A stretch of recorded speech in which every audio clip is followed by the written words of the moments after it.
Redziet, diplomāta uzdevums manā skatījumā ir ne tikai pārstāvēt savu valstu ārzemēs, ne tikai palīdzēt pārdot pienu jeb desu, bet arī stāstīt mājās iekšzemes politiķiem, kas notiek pasaulē, kādi procesi notiks Ķīnā, Indijā, ko nozīmē šodien globalizācija, kādā ziņā, kādā mērā tas skars Latviju, kas notiek Eiropas Savienībā, kādi procesi ir ar Eiropas Savienībā, vai Eiropas Savienība kļūs par Eiropas Savienotām valstīm, par ko runā diezgan skaļi bijušais Vācijas kanclers Šrēders, vai nekļūs, un tā tālāk. Ja, tad Latvijas politiķiem tad būtu jāmēģina izejot no tām informācijām, pareizām, labi analizētām informācijām no diplomātiem,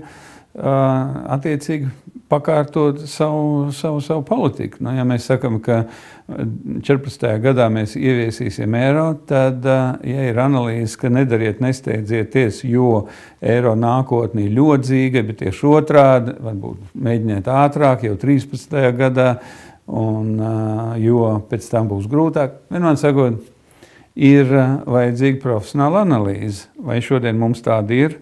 Es tādu neesmu redzējis. Diezgan daudz gadu sēdēju ārlietu komisijā, un diplomāta ziņojumi ir ļoti pavirši.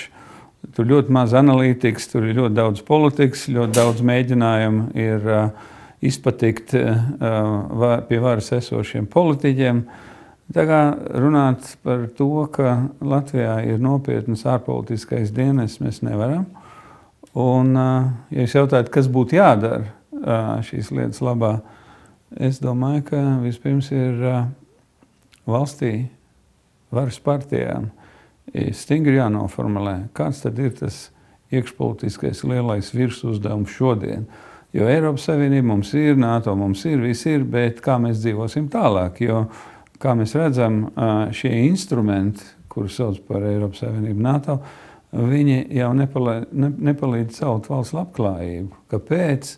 Lielā mērā arī tāpēc, ka uz Eiropas Savienību, uz Briseli, Latvijas neprofesionāļie politiķi, kas ved sarunas, aizved vairāk neatkarības nekā vajag. Jebkurš zemnieks jums pastāstīs, kur bija kļūdas, un vai tās kļūdas, teiksim, ir iespējams labot vai nav iespējams labot. Piemēram, nāk prātā tagad tāds pasākums, ka Eiropas Savienība veido budžetu 14. 20. gads projektu, kurus paredz, ka Latvija zaudēs 1 miljārdu eiro. Ko mēs darām? Ko dara mūsu diplomāti? Ko dara mūsu ārlietu ministrija, lai, teiksim, nepazaudētu šo 1 miljārdu? Un kāds ir pamatojums šim zaudējumam? Vai mēs neesam izpildījuši kāds mājas darbs, vai kas ir tas iemesls? Ja?